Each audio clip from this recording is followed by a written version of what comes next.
I wanted to get into the Elon thing because it's getting so gross out there. They're burning Tesla dealerships. They're burning Teslas. And again, Elon Musk was the patron saint of electric vehicles. He's the biggest electric vehicle manufacturer in the world.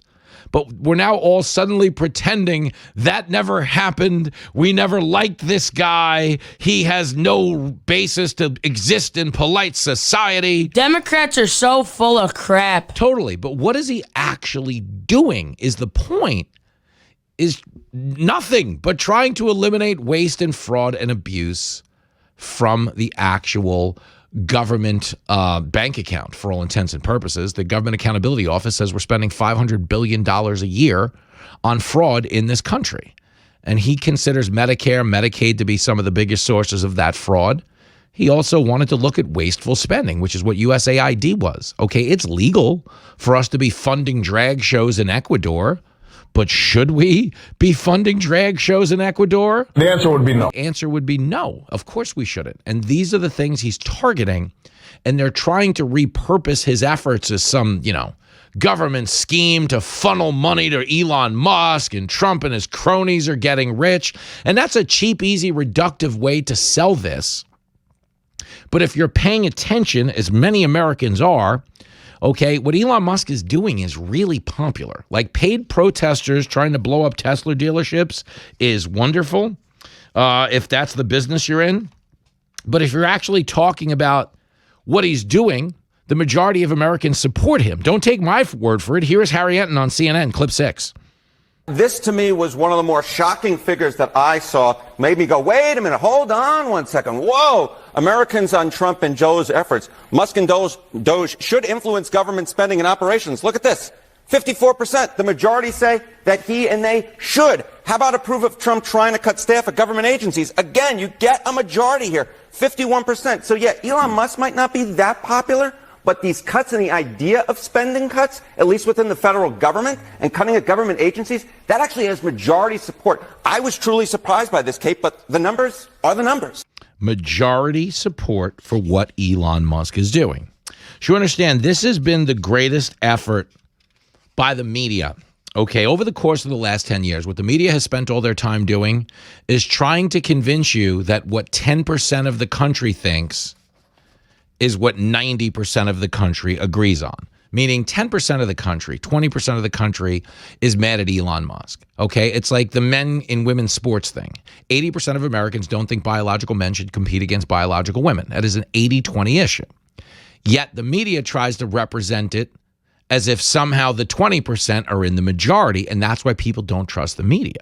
Even right now, as they wage war on Elon Musk, people of limited intellect who weigh in, some genuinely, some disingenuously, meaning Joe Scarborough, okay, over at MSNBC, he knows what Elon Musk's track record is in doing business in this country. The guy's the richest guy in the world. He's not trying to engineer DOGE because he thinks he's going to get richer. In fact, it is hurting his bottom line. Tesla stock is way down because of so many people who are vowing to boycott the company. Okay, he knows what Elon Musk did in establishing the biggest electric vehicle manufacturing base in this country was in line with the liberal climate agenda. He was one of them. They liked the guy. He was invited to the White House under multiple presidents. He's received massive government subsidies, Elon Musk, from liberal presidents. Why? Because they believed in him and his vehicles. But because he bought Twitter and said, hey, we need to bring back free speech in this country, people absolutely lost their minds. And they're now trying to repurpose him as some type of a Nazi or some type of a billionaire evildoer that's trying to rob the little guy so he can get rich. Do you understand? He's not doing this for the money. Okay, if he was concerned with nothing but his bottom line, he would continue to play ball with whatever the status quo was in Washington. He never would have bought Twitter, and he would have kept on selling electric vehicles to the same liberals who are now setting them on fire. Okay, they were the only ones who were buying his cars in the beginning. And as it got a greater market share, he did ultimately, like I said, become the biggest electric vehicle manufacturer in the world. But what the Democrats do in trying to discredit this sort of thing is they cater to low information consumers. They give them a very simple class warfare pitch. rich guy going after the little guy. And nobody likes that story. Nobody wants to hear about the rich guy terrorizing the little guy, especially if it's the richest guy in the world. So a lot of low IQ people go, yeah, that's bad. We don't want that. Or they try to play off the Nazi thing. The Nazi thing got Bill Burr today. Bill Burr's a great comic. Obviously had a phenomenal career. When it comes to his grasp of current events, topical humor, and stuff of that nature, it's limited. He's a comedian. In comedy, you usually extract some small kernel of truth, and then you distort it beyond all believable bounds so you can make laughter. Okay? But when you try to pass that off as actual analysis, you show us that, yeah, you might be a mile wide on the issue, but you're only an inch deep in terms of you don't know what you're talking about. Here is Bill Burr on NPR trying to claim that Elon Musk is a Nazi. Okay, Elon Musk, just so we're all on the same page, okay, is probably the strongest ally of the only Jewish state in the world, Israel. Benjamin Netanyahu loves the guy, considers him to be a defender of the Jewish community. He is not a guy that's aligned with Nazis. He's not a guy trying to kill the Jews. In fact, he's the only reason Ukraine even exists in the war against Russia. And that's supposed to be the sacred cause of all causes in the world we live in, is that you've got to stand with Ukraine, even though you don't actually do anything to support Ukraine. You just put a flag in your bio on Twitter and advocate for endless war that they can't possibly win, which, by the way, is not technically standing with Ukraine. It's getting Ukrainians killed. So big war can profit. But stick with me. Okay, Elon Musk and his Starlink satellite service is what Ukraine has been using since 2022 to communicate on the front lines. It's how they get their intelligence and share it to this day. If Elon Musk folds up his satellite, Ukraine has no army. It's the end of them. They lose pretty fast, as a matter of fact. So this idea that he's supposed to be this evil guy, yet he's aligned with so many of their own causes, shows you the fraud in everything they're doing.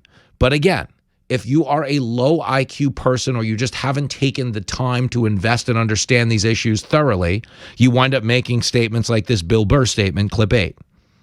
And who's the they? Besides people who eat almonds? That idiot Elon Musk. Oh. That guy, like, he's going to, like, who evidently is a Nazi. Like, I just refuse to believe that it was an accidental 2-time Sieg Heil. And he does it at a presidential inauguration. This is why I hate liberals.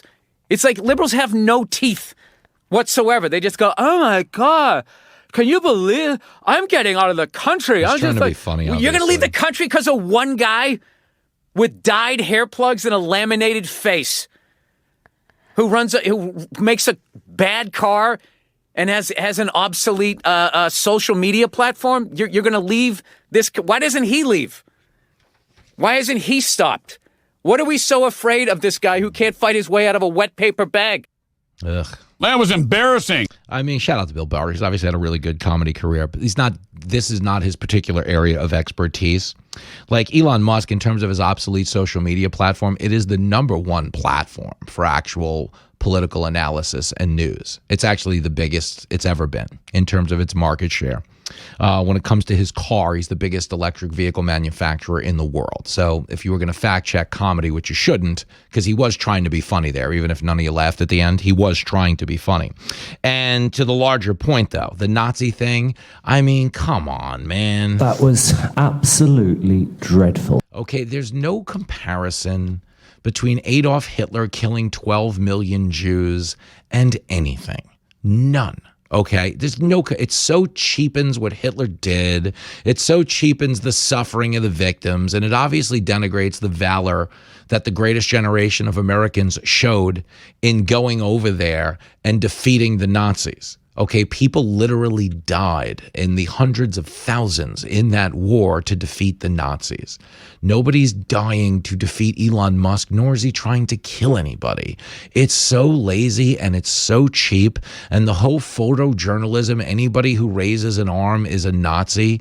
Guys, do you know how you hail cabs in New York City? By raising your arm like you are actually a Nazi. That's just a taxi cab hailing gesture that's been around since the beginning of time that That doesn't mean they're Nazis. That just means it's a thing. But when you talk about the cheap photojournalism of someone holding up their right hand, every time someone calls Elon a Nazi, if Bill Burr was paying attention, you get 700 memes of Democrats making the same salute. Does that mean they're Nazis? Of course not. It's just that we're all able to think beyond, okay, cheap photojournalism that shows you a frozen image or a 2-second camera angle and goes, oh, he was saying he's a Nazi. And again, I know he's trying to be funny, okay, but for jokes, for your punchlines to work, people need to agree with the setup. And if the setup is he's a Nazi, then the punchline is you're an idiot. But this war that's being waged on Elon Musk, if you understand, is about a larger thing.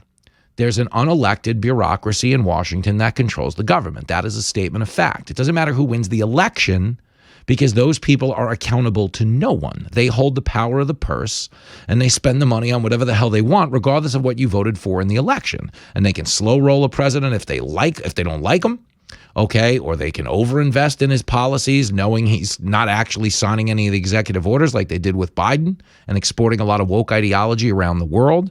But the thing Elon Musk represents a threat to is not your Medicare or Medicaid. We're going to play you his clips. There's no intention to cut any of it. What he represents a threat to is the status quo in Washington, the people that are taking your tax dollars and spending whatever the hell they want on them. Okay, and yes, the fact that they're operating without any oversight means we're not technically in the constitutional republic, or what the Democrats like to call a democracy, and that we run elections here, we vote for a president, but that guy gets into power and doesn't have total control of the government because of these unelected shadow people that are doing all of the dirty work when it comes to things like USAID, when it comes to a lot of the wasteful spending and the fraudulent spending.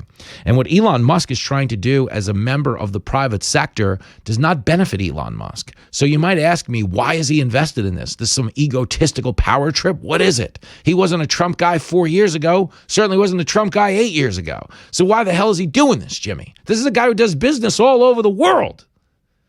And therein lies the truth. He's doing this because as a person who does business all over the world, he recognizes how crucial America's well-being is to the world's stability.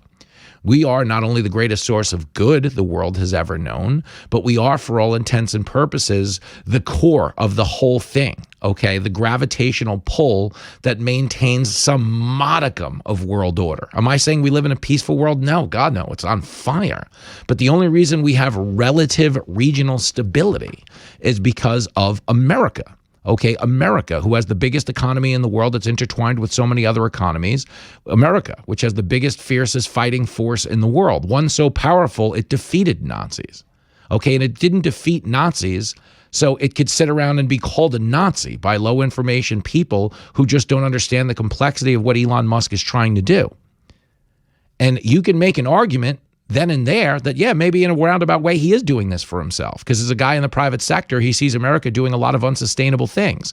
And if America collapses, it takes the world economies down with it. And yes, that takes down his personal economy just the same. But you understand what's drawing him to the cause is there are some horrific abuses in our government that pose an existential threat to our standing in the world. And as a member of the private sector, when you have that going on in your company, you don't turn a blind eye on it or spend $1 billion on a study that recommends you spend another $1 billion on the problem and make it bigger. You get rid of the problem as soon as humanly possible.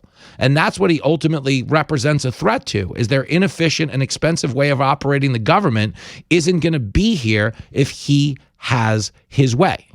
Bingo.